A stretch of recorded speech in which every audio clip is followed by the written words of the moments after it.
Hey, what's up, everybody? I want to welcome you to another episode of the Dreamers Pro Daily Recap, where we give you a recap of all of the hot topics that we covered that day. You can catch them in their long format and also catch it fully streaming for free on Apple Podcasts. Let's get into this topic. So, Skip Bayless, right? As you guys know, he's like the longtime nemesis of LeBron. And one of the ways he really made his name was because he was the first media guy with the platform as big as his on First Take back then, that was really calling out LeBron. At the time, LeBron was a media darling. Everybody was promoting him, kissing his butt. But Skip Bayless was one of those people that was analyzing him with a critical eye, and then he just started criticizing him, and then it turned into a thing.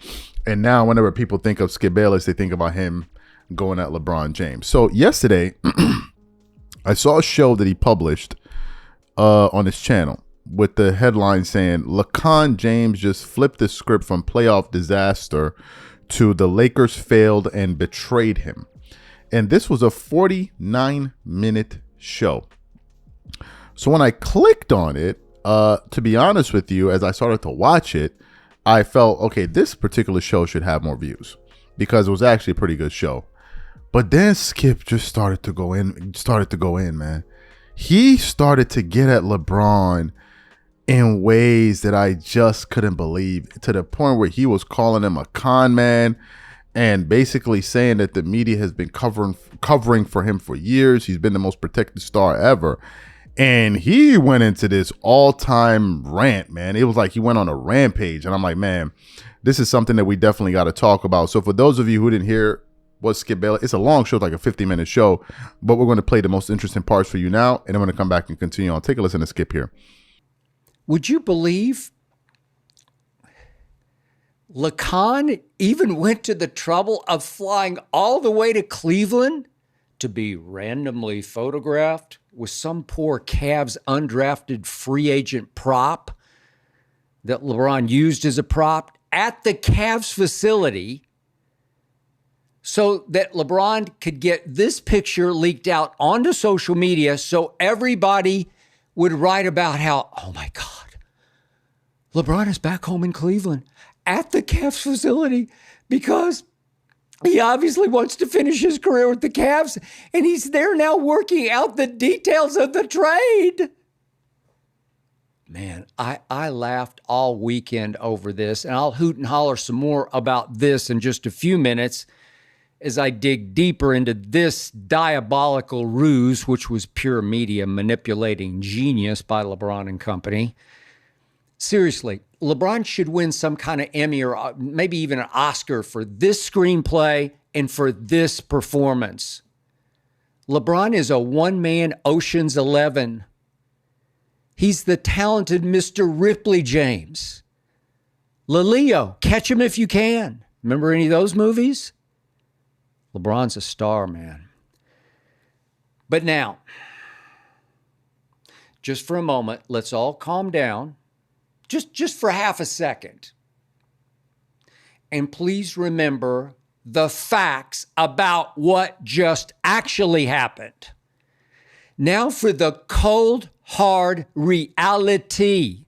The absolute truth, the whole truth, and nothing but the truth. Ready for this? The Lakers finished third in a loaded Western Conference with a 50-32 record. Pretty good. The Lakers on Sunday, April the 6th, very late in the season, that was on national TV, on ABC, live, went into Oklahoma City and demolished the soon-to-be champion Thunder 126-99. Held them to 99 in OKC. They did that. That afternoon, Luka had 30, Austin Reeves had 20, LeBron had 19, Dorian Finney-Smith had 14, Gabe Vincent had 12, Rui had 11. That's a lot of guys in double figures. As the Lakers won the boards 43-34 against Chet and Hartenstein. And that's as Jackson Hayes and Jared Vanderbilt and even Jordan Goodwin each had 5 rebounds, and Luka and Rui and Dorian Finney-Smith each had 7 rebounds. Whew, talk about balance. Okay, yeah, that day the Lakers did go crazy hot from 3. They did make 22 of 40, but late in the year, on the road, against by far the NBA's best team, the Los Angeles Lakers flexed their powerhouse potential for all the NBA world to see on national TV. And after all, hadn't the media proclaimed the Luka trade is the biggest steal in NBA history? That's all I heard. The Lakers had landed the best scorer in the game today, on top of the greatest scorer ever, who was having the greatest 40-year-old season by far ever, an astonishing second-team All-NBA season for LeBron freaking James. Didn't Luka and LeBron form the greatest 3-guard backcourt in NBA history, including, of course, Austin Reeves, who had emerged at that point late in the season as a bona fide star. Bona fide. You know, silly me. I really like this Laker team. And I fully expected that the Lakers Thunder playoff series, the winner of that, would represent the West in the NBA Finals. Silly me. I really believe that. And guess what, ladies and gentlemen? The odds makers like the Lakers too. The Lakers were the second favorites in the West as the playoffs began. Second favorite to the Thunder. So this is what you should really, really remember. The Lakers were strongly favored to beat the Timberwolves in the first round of the playoffs. Strongly favored. To hear the NBA media tell it now, this was some pathetic mismatch in favor of Minnesota. That's the way it turned out. But that is not the way Vegas saw it going in. I mean, the Lakers were completely healthy. They did have home court advantage in this series, and they were strong favorites. Remember that, please. So again, let's get this completely straight for all you who have closed your eyes to this. The NBA's all-time leading scorer went 27 straight minutes of fourth quarter spanning games 3, 4, and 5 without scoring a single point. That's 27 straight minutes, which is more than half of an entire NBA game, without scoring a single point. In 3 straight games, 3, 4, and 5, that were highly winnable, begging to be won by the Los Angeles favored Lakers. I am not exaggerating. I am not fabricating. I am not deceiving the way LeBron does. I am telling you the, I guess, unreported truth. Nobody talked about LeBron's 27 straight minute drought because LeBron James is the most overprotected superstar in sports history. I do not exaggerate. So you heard what Skip Bayless had to say. What are my thoughts on this? Skip is reacting to the news surrounding LeBron James potentially leaving the Lakers. And essentially, the news has been that, LeBron wants to play for a championship contender, because we're going based off of what his agent, Rich Paul, said. If you remember the statement that Shams shared on ESPN, Rich essentially said that he understands that the Lakers are trying to compete for a championship, or rather build for the future. But LeBron also wants to win now, right? And he talked about how he values the relationship between LeBron James and the Lakers, but ultimately LeBron wants to make the right decision for himself at the end of his career. Then it created this big talk about what offseason moves are the Lakers going to make. One of the biggest ones was, are they going to fulfill the role of a center? They were ultimately able to land Andre and DeAndre Ayton. And people were like, okay, is this enough? Is this enough? Is this enough? Now, LeBron fans at the time wanted the Lakers to go into the luxury tax and go out there and pull off some type of miracle move, forgetting the fact that they don't have the cap space to do so. That LeBron has a $52.6 million contract, and if he's going to pick up his player option, then where are these dollars supposed to be coming from? Nobody's going to know. No Supermax players coming to LA to play for $5 a month to play with LeBron James. So the conversation then began to shift to the Lakers once again don't have enough for LeBron James to win.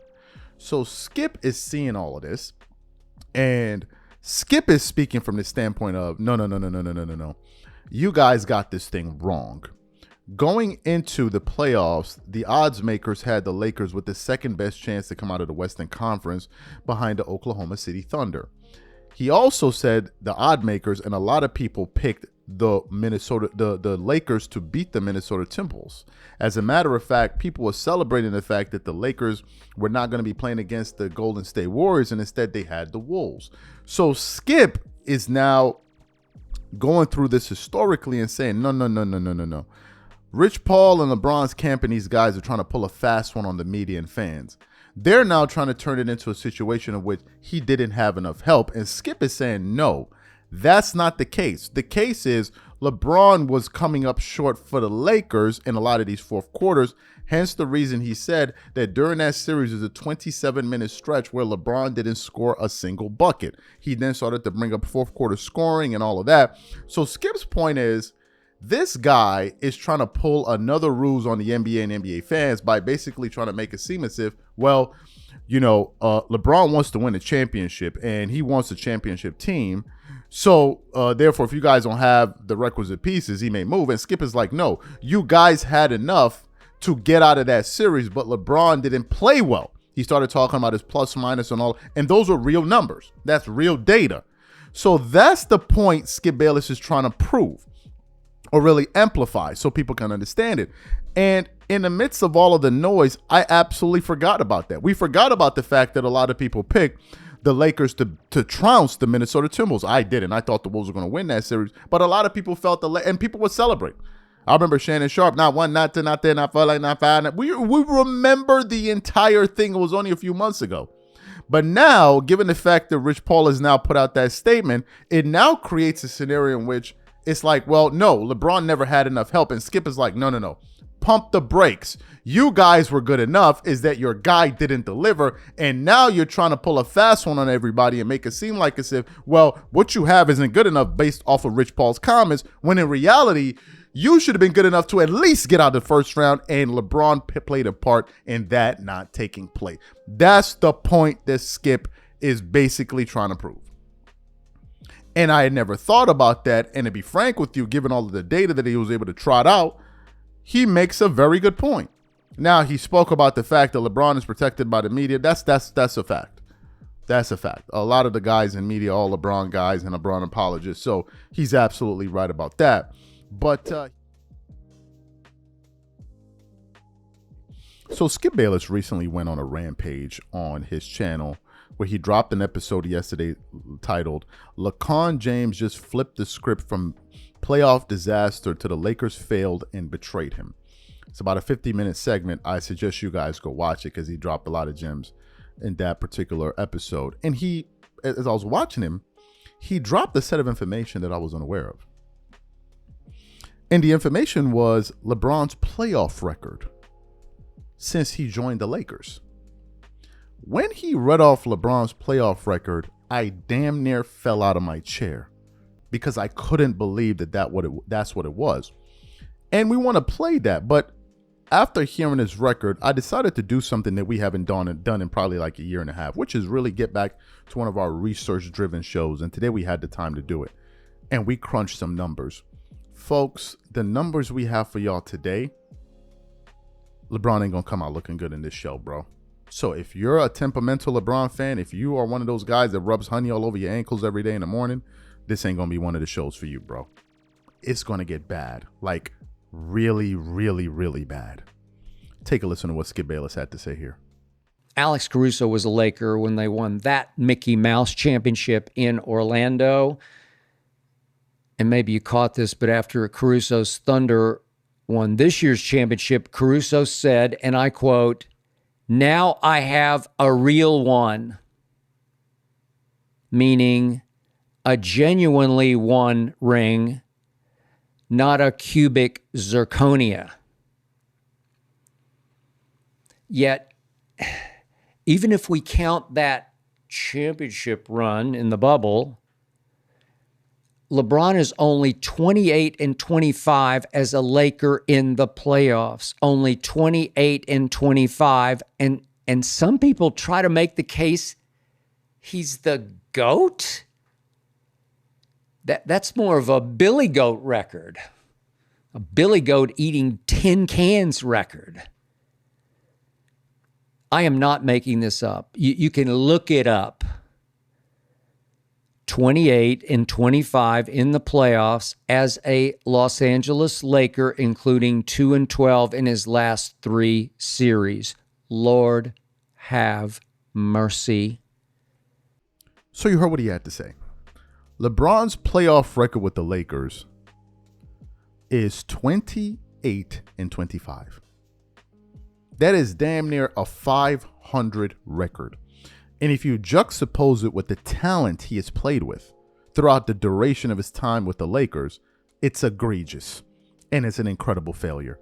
KCP, Alex Caruso, Rajon Rondo, Dwight Howard, Carmelo Anthony, I think Trevor Ariza at one point, although he didn't really play, Anthony Davis, Luka Doncic, Rui Hachimura, and some other guys that I can't remember right now, Russell Westbrook, Andre Drummond, all of these guys he's played with, but yet he has this record, which is abysmal, right?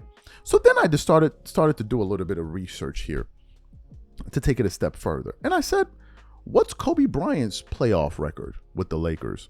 Because he only played one team. So Kobe's playoff record is 135-85. Now, some of y'all will be like, that's good. He has a winning percentage, but I would expect it to be better.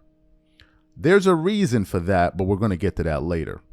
LeBron's playoff record in the course of his entire career is 188-108. And you're like, wow, that's an 80-game differential. LeBron is clearly better than Kobe Bryant. But then this is when we get into the data. Well, we now know that 25 of those losses came when LeBron joined the Miami Heat. I mean, the Los Angeles, joined the Los Angeles Lakers, or rather when he went out to the Western Conference. And then I really started to research this thing a little bit further. And the more I researched it, the more I realized LeBron James has been abysmal in the West. And the fact that LeBron played in the East is the reason he even has that record. Let me give you guys some data here in case some of you don't know. When Kobe, let's take the time frame from 2000 to 2010. This is the data, and we want to put it up for you. The Eastern Conference average win percentage, I got this from basketballreference.com. You can go crunch the numbers yourself. Essentially, what the thing said is it took the average win percentage per conference for the year. East-West, 01, East-West, 02, East-West, all the way to 2010. Do you know the average win percentage of Eastern Conference teams in that 10-year window? Their win percentage was they won 47.5% of the games. Western Conference teams won 52.6%. What does that number express? This number clearly expresses the fact that Kobe played in the more difficult conference and somehow, some way, found a way to win. This number also reveals the fact of how LeBron was able to make it to so many finals, because he clearly played in the weaker conference. I want to give you guys a macro view of this so you understand just what we're dealing with. LeBron has been in the NBA for 45 million years now? I'm being facetious, obviously, 22 years.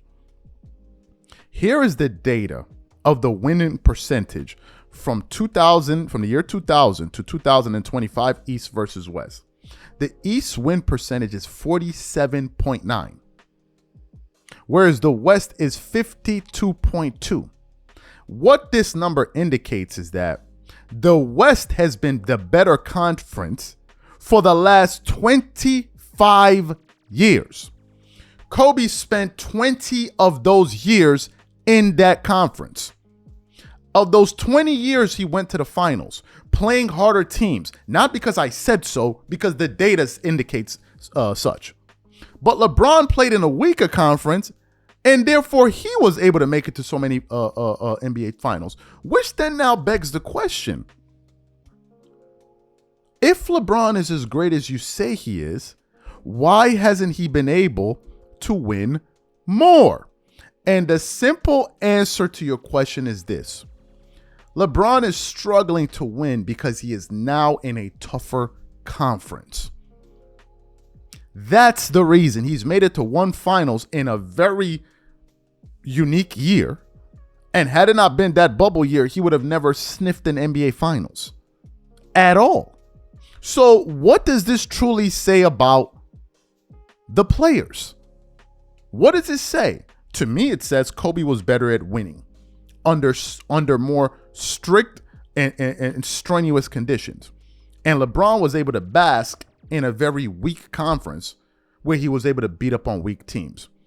But in the next video, and you don't want to miss this one, trust me, we put to rest to show you how LeBron has been an abject failure compared to Michael Jordan. Y'all don't want to miss that show. Stay tuned.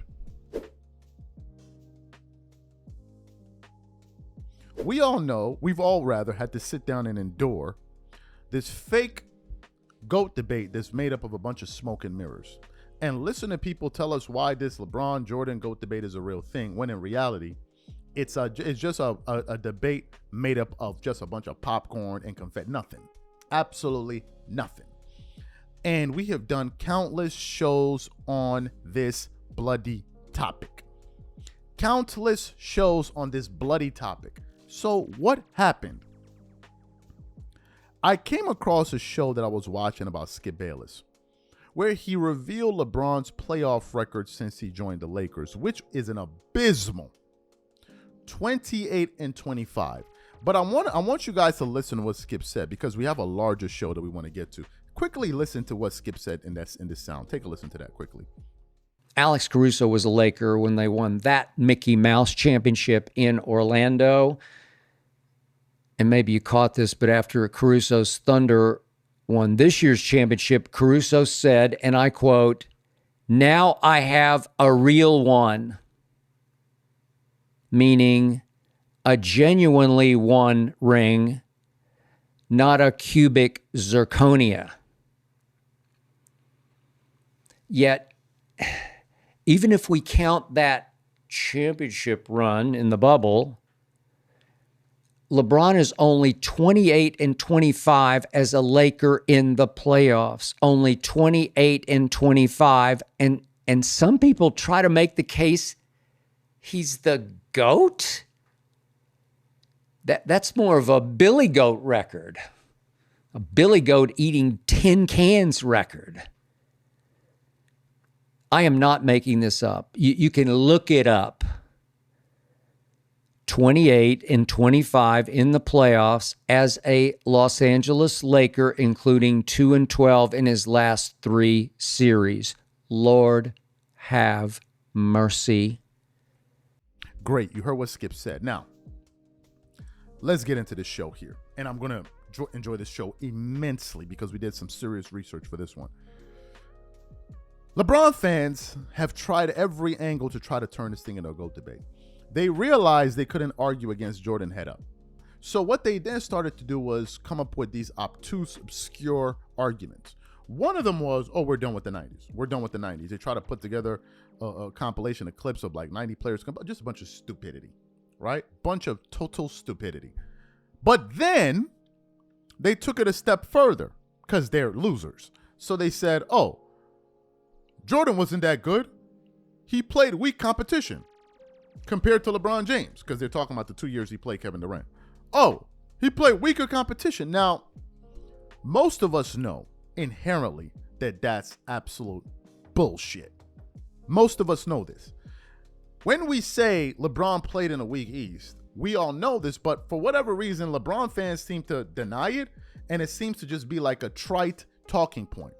So while doing research for that previous show, hence the reason we played that sound, I then started to delve into the numbers because these jokers have been saying, oh man, oh man, LeBron should be more revered because he played against tougher teams. But then I'm like, we all know that's not true. So then I started to do the research. And what I found proved that LeBron has been an abject failure in comparison, not in the NBA, in comparison to Michael Jordan. We're going to break the numbers down. So let's get through this because competition has been the last lifeline of these LeBron fans. Oh, who did Jordan play? Jordan played in a very difficult time in the NBA. But let's start with LeBron's numbers.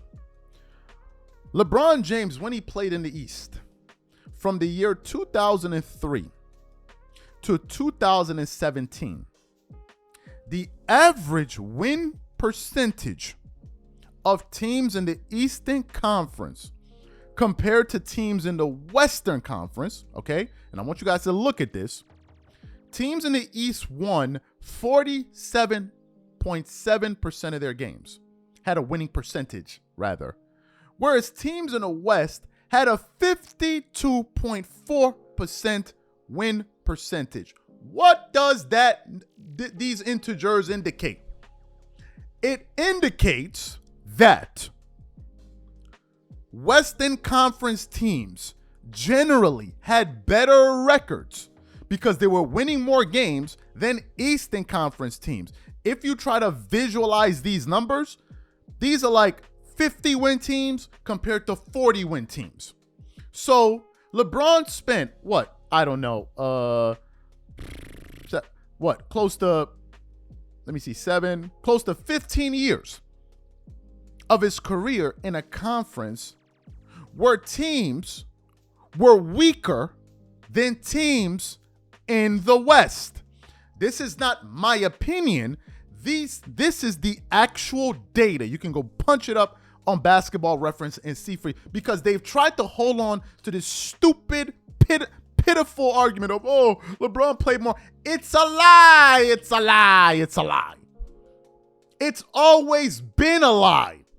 How could he have played tougher competition when he played in a weak conference? Now, some people will say, well, he made it to the finals. Yeah, he made it playing weak teams and got his ass whiz-zapped when he got there because that's when ultimately he started playing real LeBron started in those playoff runs. He would start playing real teams like in the Eastern Conference Finals.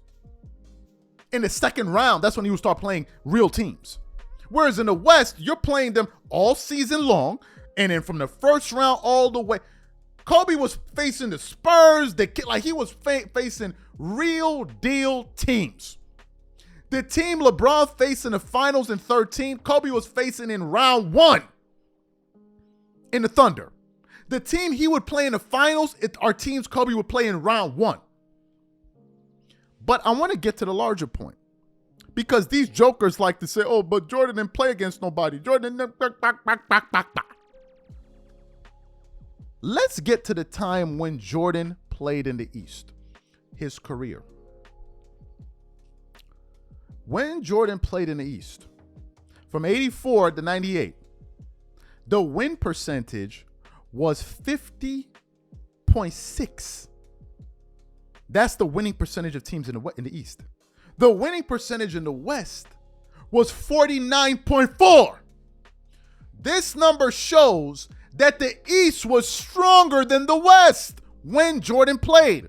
It also shows that Jordan played when he played in an era where his conference was winning over 50% of the games. He was still winning at a high level. But what it shows in LeBron's case is when he played in a weaker conference, he was still somehow losing. Still somehow losing. So how can we use the argument that LeBron played tougher competition when clearly he didn't? And Jordan played tougher teams on a night in, night out basis because you play teams in the East more than you play teams in the West. Who don't know that? Who don't know this? So that's the first part. Now, I want to give you guys the final nail in the coffin. Take a look at the win percentage. Now, hold on. Let me pull up the right sheet here. Here it is. The win percentage from 84 to 2025. Let's put it up for you guys to see. What this chart indicates is the following. From 2000 to 2010, the West was the stronger conference with a 52.6 win percentage. From 2020 to 2025, the West was still the strong. So for the last 20 years, the West was the stronger conference. That's the 20 years Kobe played in. And LeBron has enjoyed playing in the weak-ass East. But here's the point. From 84 to 98, was the only time the East was strong. And who played in that time frame, folks? Michael Jordan. The moment Jordan left, look at the win percentages. 47 from 03 to 18, 48 from 2018 to 2025. So we have the proof now that not only did LeBron have more help than Michael Jordan, because he did, and for those of you who may not know, Jordan's all-star talent, their cumulative all-star appearances of all of Jordan's teammates is 10. LeBron is pushing about 150. Meaning, if you add up all of the all-star caliber players he's played with, if you combine their all-star appearances, it's about 150. Pippen made 6 or 7, if I'm not mistaken. Jordan is sitting at 10. So not only did LeBron have a disgrace, just a shameful, just have a totally, absolutely disgusting amount of more talent, more help, he somehow found a way to still lose more. He had more help, more time, a weaker conference, and still lost more. How do you do that, bro? And the only argument his fans try to run for, Jordan didn't play anybody, it's a flat out lie. You got the information inverted. LeBron played nobody. You got the information inverted. Invert it. This is the data here. This is the proof. This is not my opinion. And what, if you look at the chart again, I want to quickly put it up. From 84 to 98, look at the difference in the conference. It now indicates the overall competition of the league because it was damn near even. Meaning the pool of talent was immense and there were a lot of great teams. The delta was less than 1%. No, it was just about 1%, the delta. But if you look at when LeBron played, you're looking at like a 5% swing. 2000 to 2010, a 5% delta. 2000 to 2025, a 4% delta. 2003 to 2018, a 5% delta almost. So what are we talking about here? LeBron fans, what are you going to say now? Huh? What y'all going to say now? Your man is not that good. He's good, but he's not as good as you think he is. So all the excuses you guys like to tell each other when you're up there twerking it up all day long, hollering and screaming, rubbing honey all over each other's ankles and shaking your booties, the thing y'all try to tell yourself to console yourself is, oh, Jordan didn't play nobody, when in fact it's a lie. He did. What y'all need to come to the realization is that your man is just not as good as Jordan. Bro, y'all need to swallow that pill and call it a day, bro. Y'all need to go take that pill and call it a day. He's not as good. There's no other way to say it. He's simply not as good. And every lie you guys tell yourself, you guys are deepening your illusion. It's a lie. Oh, he played more. It's a bloody lie. Who did Jordan face in the final? LeBron faced just one more top 75 player in the finals than Jordan. Do you know that? Are you aware of such information? He played just one more. So this is your Russell Westbrook, your Kevin Durant, your James Harden, your who else he faced in the finals? Your Tim Duncan, your Kawhi Leonard. Who else did LeBron face? I can't think of. Whoever he played.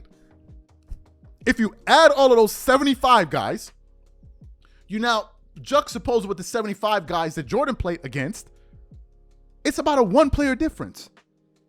I can think of some of the players that LeBron played offhand. He played against Duncan, Kawhi, Dirk,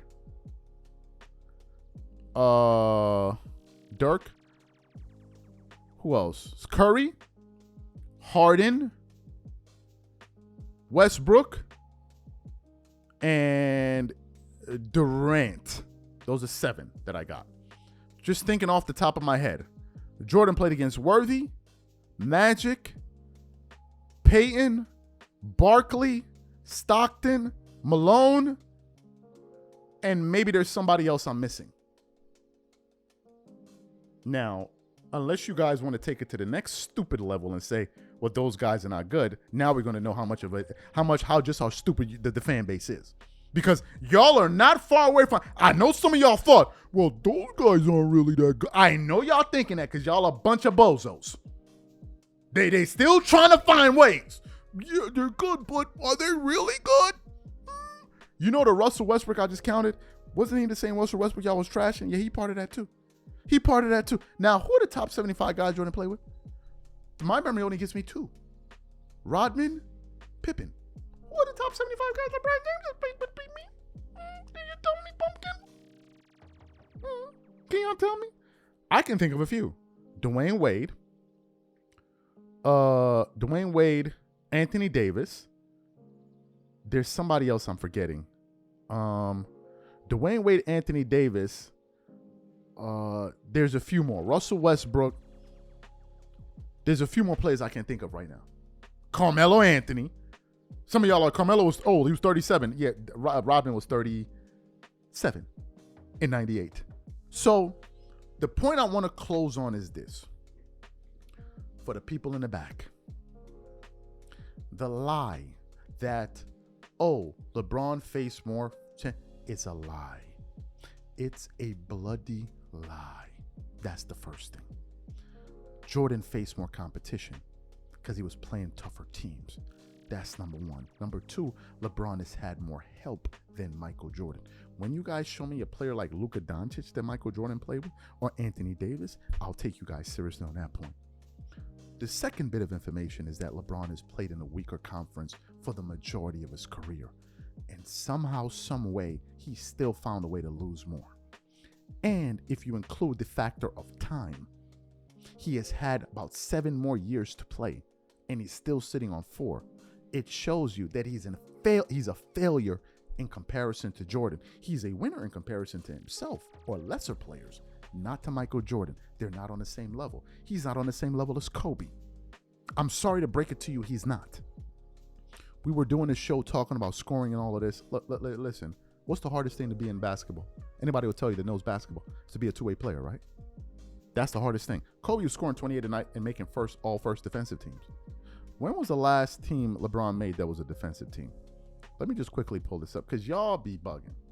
Like, y'all be bugging, and I think that we need to call y'all out. Y'all be bugging a lot. Let's look at the last time LeBron made an all-defensive team, meaning the last time he played real defense. The last time LeBron made a defensive team. Think about this. LeBron stopped playing defense in 2014. LeBron hasn't made an all-defensive team in 10 years. Let that circulate in the sky. LeBron hasn't made a defensive team in 10 years. Which means that he hasn't played all NBA caliber defense since he was 30 years old. I want you guys to ponder that for a second.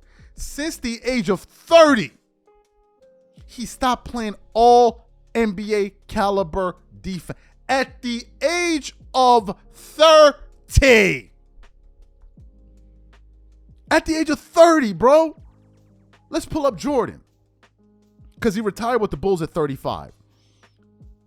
Jordan made his last all-defensive team all-first in 1998. You want to compare these guys? You're insane. You are insane comparing LeBron James. You are insane. Jordan, at the age of 35, made the all-first defensive team and won the scoring title and won the MVP and won the championship. The hardest thing to do is play offense and score and play defense. What do some players say? I want to rest on defense because I'm spending a lot on offense. Yeah, Jordan didn't do that, folks. Yeah, Kobe didn't do that, folks. That wasn't Kobe's repertoire. LeBron hasn't played defense in 10 good years. You can't use age. At 30, at 35, Jordan was winning on the all-first defensive team. All first. If we go to Kobe Bryant, who is tied for the most all defensive selections in history of basketball at 12. I think it's him, Tim Duncan, and somebody else. When did Kobe stop playing defense? Kobe made the all first defensive team, all second defensive team in 2012. 2012, he was 33. And he would have probably made it when he was 34, but he got hurt.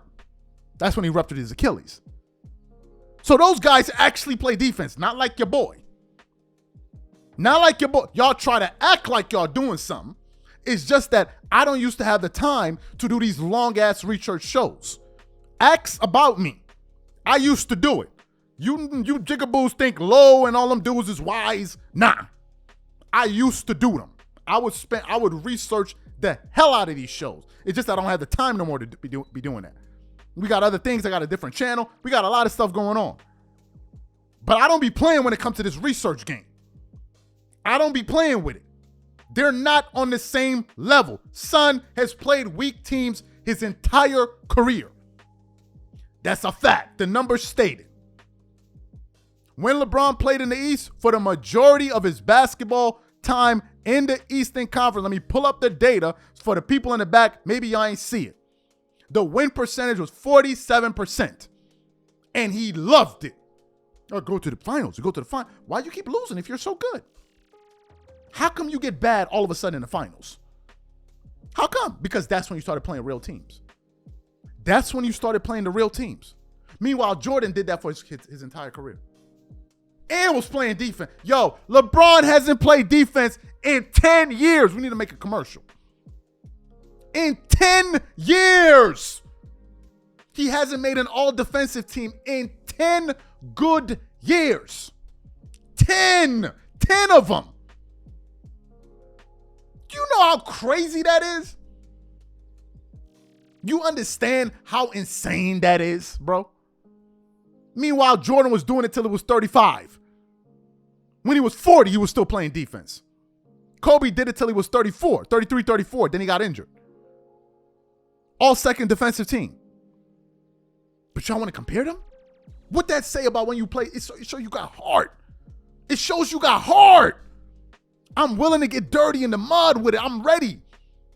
I'm willing to guard that guy. It shows you got heart. It says something about your mentality when you play on the other side of the ball, bro. I'm not out here trying to stat pad. Ain't no stats for locking somebody down. Ain't no stats for that. What's the stat for locking dudes down? Nah, don't swing the ball over to him because it's going to be a nightmare over there. Don't swing. What's the stat for that? There is no stat.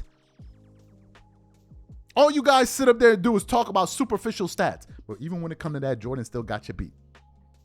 You do know Jordan led the league in steals too, right? Y'all aware of that, right? Y'all aware of that, right? Don't play with this debate. It's a joke.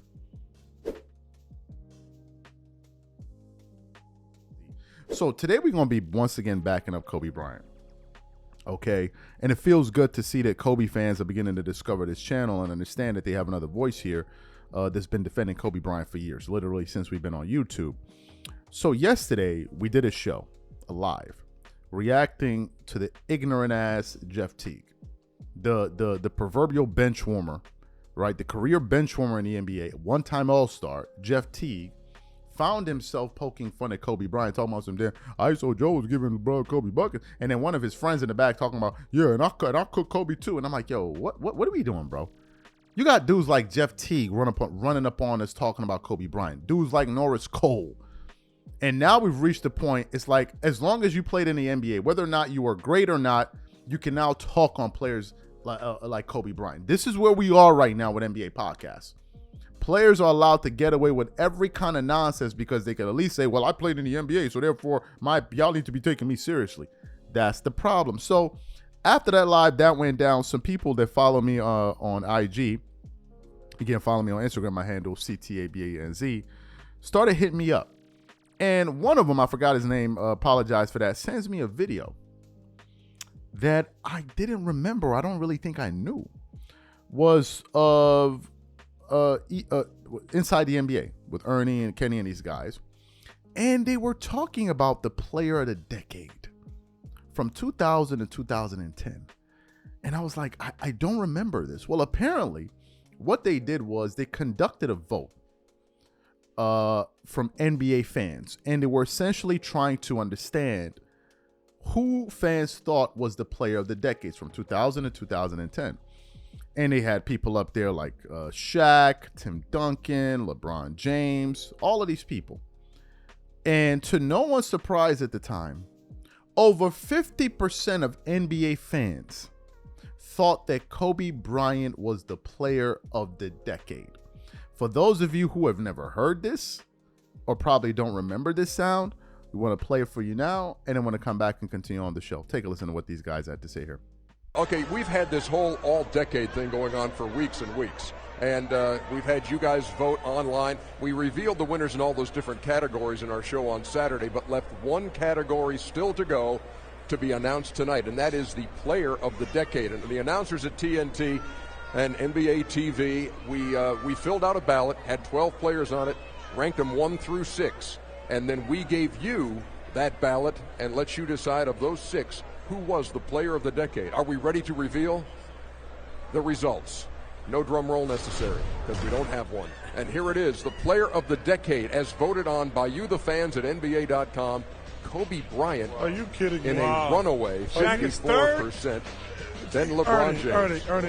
Then See, Shaquille O'Neal. Let's just run through these and then I'll let you vent, which you are very good at. Tim Duncan finishing 4th, and then Steve Nash, and then Kevin Garnett. Wow. Tim Duncan 4th in that. Okay, Charles, you can have the floor first. Well, first of all, that just clearly shows the fans don't know anything. Shaquille O'Neal and Tim Duncan are the 2 players of the decade. You know, Kobe Bryant's he's a great player, but Shaquille O'Neal and Tim Duncan are the players of this decade. I think our memories get short. I agree. And you have to remember, not only did Shaquille win, 3 in L.A., but he went and won one with Dwayne Wade on a team that we didn't think he could do it. I think he's been the most dominant and the best player in the last decade. Well, it's unfortunate that you have Kobe Bryant in the middle of the decade to the end, because from the middle of the decade to the end, he probably was. But over the whole I have to say it was Shaquille O'Neal and Tim Duncan. Those are the 2 best players. They made it happen. But for the last 5 years and into the next 5 years, it probably would be Kobe Bryant. It's a tough call to make sometimes when you're looking at a 10-year span. I mean, you can look at LeBron James, and we've talked about him on this show, saying he's the best player on the planet right now. Kenny may debate that as far as Kobe Bryant goes. But when you take the entire 10 years, and he wasn't there for the entire 10 years, and that's where the problem comes up. No, I agree, but he has been dominant the last 4 or 5 years, and I think that's what fans remember more. And in sports, you have a short memory. I mean, everybody forgets how dominant Shaq was. I played against Shaq my last year in the league. When he stepped on the court and started walking around, I looked at him and said, "It's about time for me to retire." I mean, that guy was huge. So you heard what they had to say. By the way, Kevin McHale was on the panel that day. Now, if you listen to the panel, they all have varying opinions. Some people were saying Shaq. Some people were saying it's Tim Duncan. Everybody had their, I think Kenny Smith at one point said Allen Iverson not being on that list is criminal, right? So they were all given different opinions, which is totally fine. And the poll indicated that because people gave different opinions. But what the poll indicated, or the votes indicated, was that this is what NBA fans felt about Kobe Bryant. The fans voted him as the player of the decade. Not the media, not your uncle over there, not your auntie over there. This is what fans felt. That of all of these guys, he was the player of the decade. Now, here's what's important. Because Kenny mentioned a recency bias. And there's some truth to that, but here's the point. The fact is, Kobe was the best player in that period. I wish I could take you guys back in time. He was the best. Everybody was saying it. But what was working against Kobe at the time was, he played with Shaq. Oh, he played with Shaq. We all knew that Kobe was a bad boy. But the thing was, he played with Shaq. He played with Shaq. He always played with Shaq. So Kobe needed those 2 championships and those runs to the finals to prove that he was great all along, with or without Shaq, because now you could no longer hold it over his head. Well, he needed Shaq because he won more without Shaq. So they could no longer use that, as a reason to hold out on giving him his flowers. So after he won those 2 championships without Shaq, and during that 2-year stretch, he beat more 50-win teams than Magic Johnson did in his entire career, which is a totally different conversation there. Kobe was going against some stout competition, and he was able to prevail, and he was beating real teams. Like, you beat the 2010 Celtics, you beat a real team, full of Hall of Famers, top 75 guys. So at the end of that, fans were like, we know he's the best by looking at him play, but now he has the accolades to solidify our opinions. And that's what it's. So now, why am I saying that the media has been lying all the? Because if you listen to some of these contemporary opinions by some of these talking heads, you would think that Kobe wasn't that guy. I mean, you listen to guys like Draymond Green, LeBron was the best player he got in the NBA.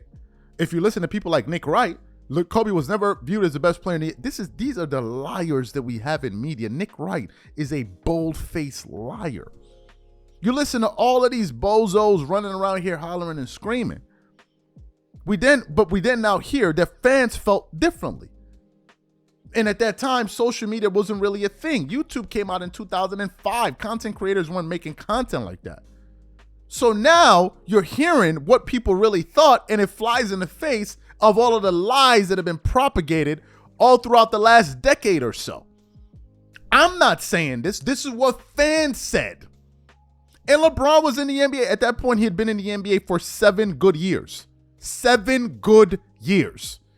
It wasn't like LeBron just, no. Yes, 7 good years. LeBron got drafted in 2003.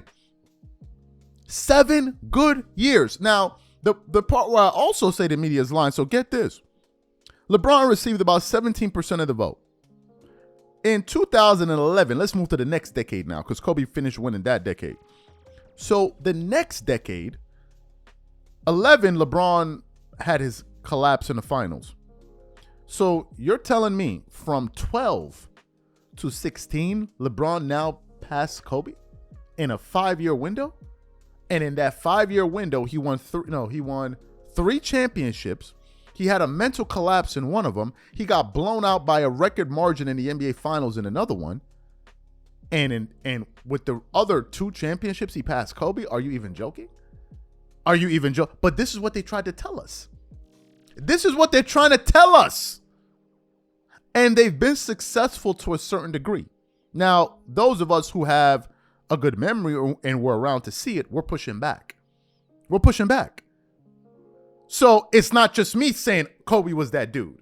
Fans were saying that as well. There's your proof.